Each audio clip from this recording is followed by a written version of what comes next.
মা, তোমার ব্রা যখন ওয়াশিং মেশিনে আটকে গেছিল সেটা বের করার সময় আমার যে অনুভূতি হয়েছে সেটা নিয়ে কথা বলতে হবে গু।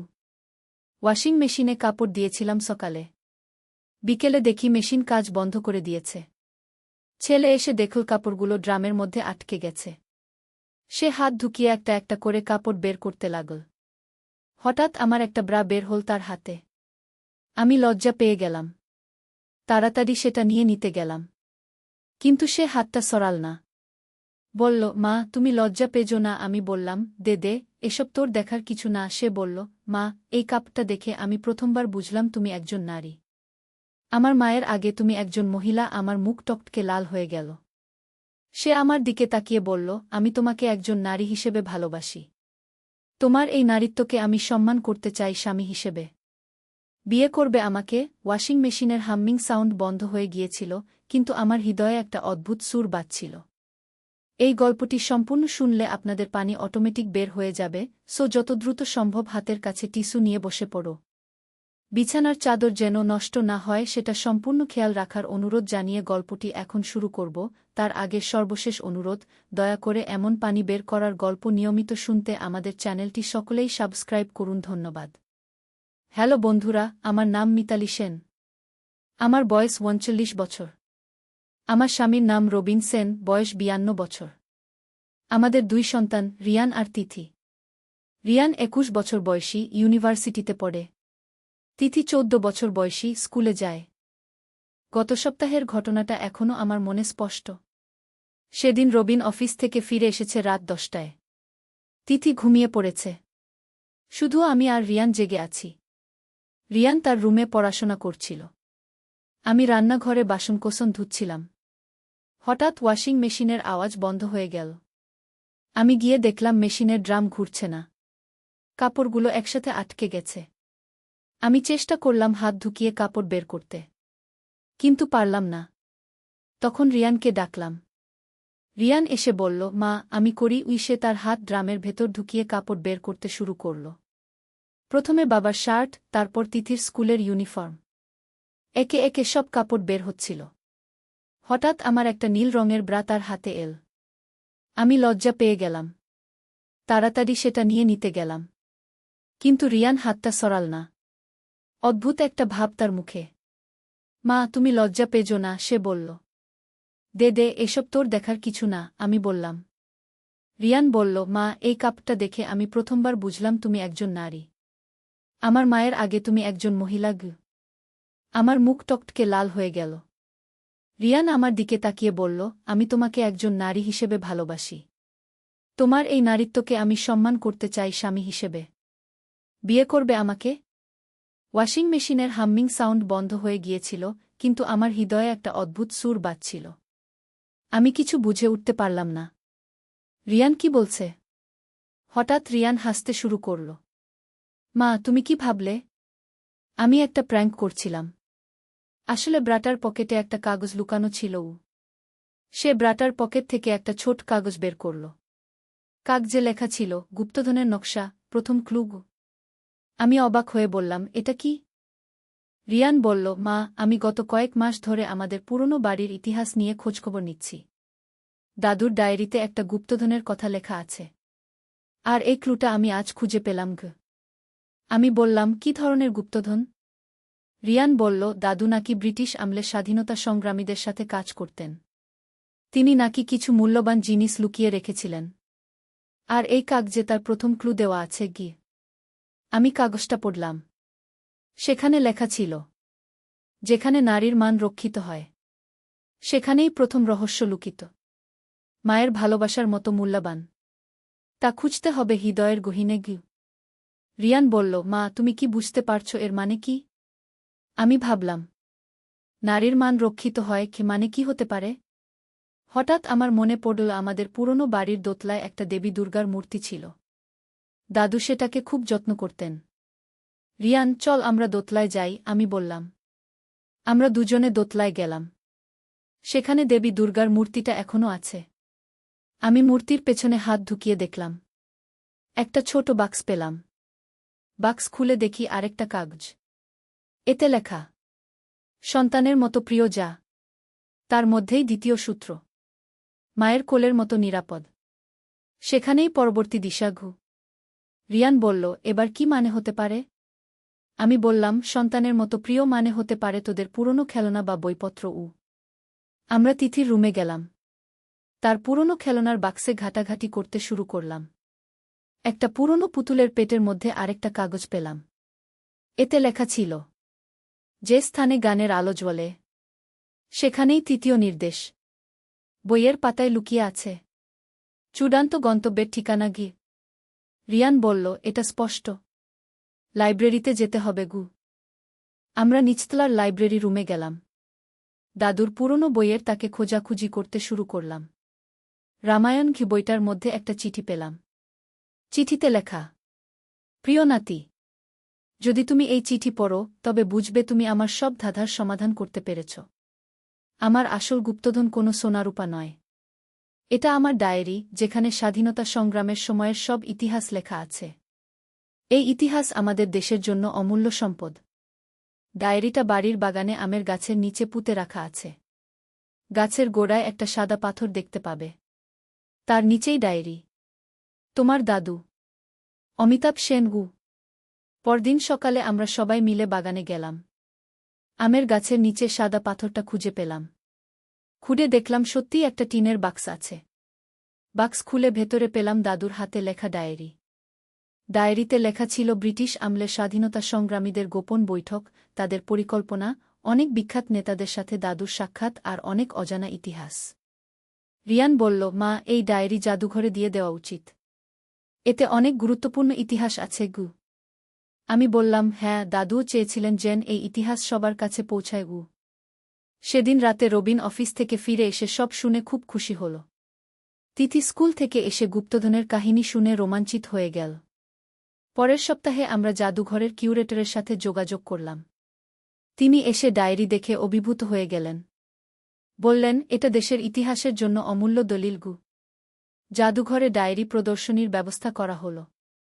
আমাদের পরিবারের নাম ইতিহাসের সাথে জড়িয়ে গেল। রিয়ান বলল, মা, দেখো আমার প্র্যাঙ্ক থেকে কত বড় আবিষ্কার হল। আমি বললাম, হ্যাঁ, কিন্তু প্রথমে আমি কি ভেবেছিলাম জানো? রিয়ান হেসে বলল, মা, তোমার মুখ দেখে বুঝেছিলাম। কিন্তু আমি জানতাম তুমি শেষে হাসবে গি। সত্যিই এই গোটা ঘটনায় আমাদের পরিবারে নতুন উৎসাহ এল। দাদুর স্মৃতি আরও জীবন্ত হয়ে উঠল। আর সবচেয়ে বড় কথা, আমরা বুঝলাম যে কখনো কখনো সবচেয়ে অদ্ভুত শুরু থেকেও সবচেয়ে সুন্দর শেষ হতে পারে।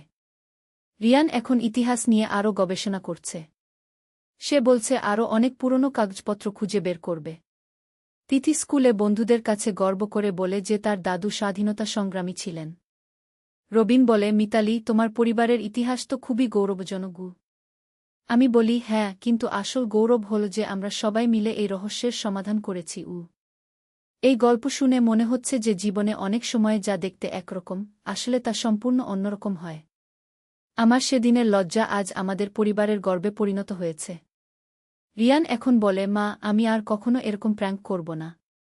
কিন্তু এই প্র্যাঙ্ক আমাদের জীবনে এত বড় পরিবর্তন এনে দিল যে আমি কৃতজ্ঞ। আমি বলি, জীবনে এরকমই হয়। কখন কোনো ছোট ঘটনা থেকে বড় কিছু আবিষ্কার হয়ে যায় তা বোঝা যায় না গি। তিথি বলে, মা, আমিও বড় হয়ে ইতিহাসবিদ হব। দাদুর মতো দেশের জন্য কাজ করব। এভাবেই আমাদের পরিবারে একটা নতুন স্বপ্ন জন্ম নিল। দাদুর রেখে যাওয়া ঐতিহ্য আমরা এগিয়ে নিয়ে যাব। কিন্তু গল্প এখানেই শেষ নয়। জাদুঘরে ডায়েরি দেওয়ার কয়েকদিন পরে একজন বুড়ো মানুষ আমাদের বাড়িতে এলেন। তার নাম হরিদাস বাবু। তিনি বললেন যে তিনি দাদুর সাথে স্বাধীনতা সংগ্রামে কাজ করতেন। হরিদাস বাবু বললেন, অমিতবাবু আমাকে বলেছিলেন যে তার বাড়িতে আরও গুরুত্বপূর্ণ জিনিস লুকানো আছে। সেই ডায়েরি ছিল শুধু একটা শুরু। আমি অবাক হয়ে বললাম, কি ধরনের জিনিস? হরিদাস বাবু বললেন, নেতাজি সুভাষচন্দ্র বসুর একটা গোপন চিঠি। সেই চিঠিতে আজাদ হিন্দ ফৌজের কিছু গোপন পরিকল্পনার কথা লেখা আছে। আর একটা মানচিত্র আছে যেখানে কিছু গুরুত্বপূর্ণ স্থান চিহ্নিত করা। রিয়ান উত্তেজিত হয়ে বলল, সেগুলো কোথায় লুকানো? হরিদাস বাবু বললেন, অমিতবাবু আমাকে একটা ধাঁধা বলেছিলেন। সেটা সমাধান করতে পারলেই খুঁজে পাওয়া যাবে। তিনি একটা পুরনো কাগজ বের করলেন। সেখানে লেখা, যেখানে সূর্য প্রথম আলো দেয় সেখানে লুকানো সত্যের বীজ। পূর্ব দিকের প্রহরী জানে কোথায় ইতিহাসের সাক্ষী?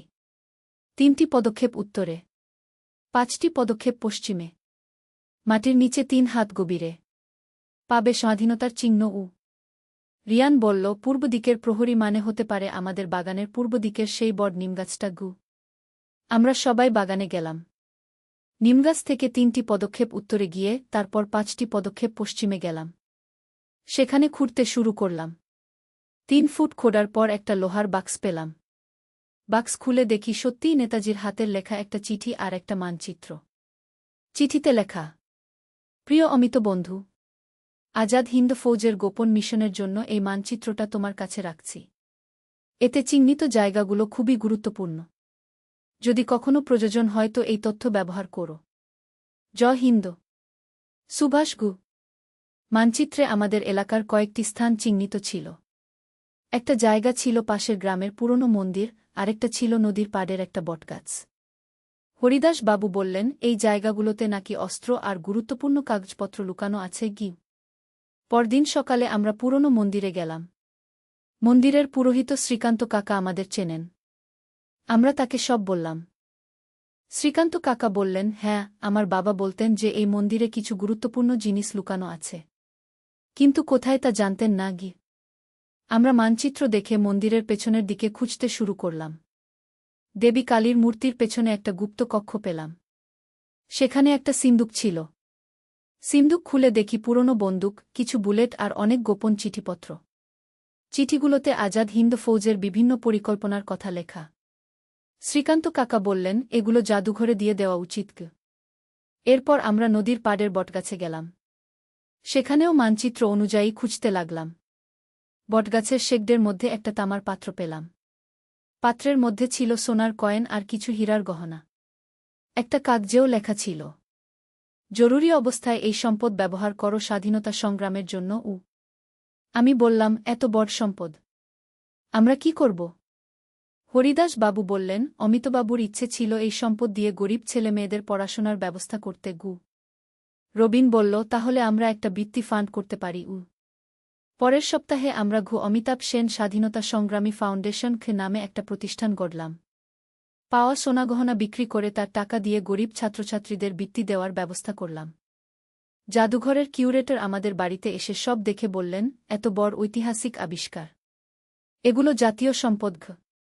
নেতাজির চিঠি আর মানচিত্র জাতীয় জাদুঘরে পাঠিয়ে দেওয়া হল। আমাদের পরিবারের গল্প পত্রিকা ছাপা হল। টিভিতে ইন্টারভিউ হল। রিয়ান বলল, মা, কে ভেবেছিল একটা ব্রা ধোয়ার ঘটনা থেকে এত বড় আবিষ্কার হবে?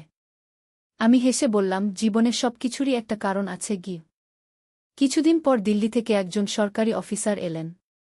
তিনি বললেন, আপনাদের পরিবারের এই অবদানের জন্য সরকার একটা পুরস্কার দিতে চায় আমাদের পরিবার দেশসেবা পুরস্কার পেল। অনুষ্ঠানে রাষ্ট্রপতি আমাদের হাতে পুরস্কার তুলে দিলেন। তিথি স্কুলে এসে বলল, মা, আমার বন্ধুরা সবাই আমাকে নিয়ে গর্ব করে। আমাদের পরিবার এখন পত্রিকায় বিখ্যাত রিয়ান এখন ইতিহাসের উপর পিএইচডি করছে। তার গবেষণার বিষয় বাংলার স্বাধীনতা সংগ্রামে গোপন সংগঠনের ভূমিকা হরিদাস বাবু বলেন, অমিতবাবু যদি জীবিত থাকতেন তাহলে খুব খুশি হতেন। তার স্বপ্ন পূরণ হয়েছে আমাদের বাড়িতে এখন অনেক মানুষ আসেন ইতিহাস জানতে। আমরা তাদের সবকিছু দেখিয়ে বলি। ফাউন্ডেশনের মাধ্যমে এখন পর্যন্ত 50 জন গরিব ছাত্রছাত্রীকে বৃত্তি দেওয়া হয়েছে। তাদের মধ্যে কয়েকজন ইঞ্জিনিয়ার, ডাক্তার হয়েছে। একদিন একটা মেয়ে এসে বলল, আন্টি, আপনাদের বৃত্তি পেয়ে আমি ডাক্তার হতে পেরেছি। এখন আমি গরিব রোগীদের বিনামূল্যে চিকিৎসা করি আমার চোখে জল এসে গেল। বুঝলাম দাদুর আসল স্বপ্ন কি ছিল। রবিন বলে, মিতালি, তোমার সেই লজ্জার মুহূর্ত আমাদের জীবনে কি পরিবর্তন এনে দিয়েছে। আমি বলি, হ্যাঁ, কখনো ভাবিনি এক টুকরো কাপড় আমাদের এত বড় পরিচয় দেবে রিয়ান এখন অন্য পরিবারদেরও তাদের পূর্বপুরুষদের ইতিহাস খোঁজার জন্য উৎসাহ দেয়া। তার গবেষণা আরও অনেক গোপন সংগ্রামীর গল্প বেরিয়ে এসেছে। আমাদের এলাকায় এখন স্বাধীনতা সংগ্রামী স্মৃতি পার্ক তৈরি হয়েছে। সেখানে দাদুর মূর্তি স্থাপন করা হয়েছে। প্রতি বছর স্বাধীনতা দিবসে আমাদের বাড়িতে অনুষ্ঠান হয়। স্থানীয় স্কুলের ছেলেমেয়েরা আসে ইতিহাস শুনতে। তিথি এখন বলে, মা, আমি বড় হয়ে একটা বই লিখব। আমাদের পরিবারের এই গল্প সবাইকে জানাব সেদিনের সেই বিব্রতকর মুহূর্ত আজ আমাদের সবচেয়ে মূল্যবান স্মৃতি। রিয়ানের সেই প্র্যাঙ্ক আমাদের জীবনে এনে দিয়েছে নতুন অর্থ আর উদ্দেশ্য। এখন আমি যখনই সেই নীল ব্রাটা দেখি হেসে ফেলি। কি অদ্ভুতভাবে একটা সাধারণ কাপড় আমাদের পরিবারের ইতিহাসের সাথে জড়িয়ে গেল। রিয়ান বলে, মা, এই ঘটনা আমি আমার সন্তানদের বলব। তারা জানুক কিভাবে তাদের প্রপিতামহ দেশের জন্য লড়েছেন। আমি বলি, হ্যাঁ, আর এটাও বলবি যে জীবনে কোনো ছোট ঘটনা কখন বড় পরিবর্তন এনে দিতে পারে তা কেউ জানে না। হরিদাস বাবু এখন প্রায়ই আমাদের বাড়িতে আসেন। তিনি বলেন, আমি যখন মরে যাব তখন আমার সব স্মৃতিকথা তোমরা সংরক্ষণ করো। আরও অনেক গল্প আছে বলার। আমরা তার কথাগুলো টেপ রেকর্ডারে রেকর্ড করে রাখি। এগুলো ভবিষ্যতে ইতিহাসের জন্য কাজে লাগবে। এভাবে একটা ওয়াশিং মেশিনের ঘটনা থেকে শুরু হয়ে আমাদের পুরো জীবন বদলে গেছে। আমরা আর সাধারণ পরিবার নেই, আমরা ইতিহাসের অংশ হয়ে গেছি।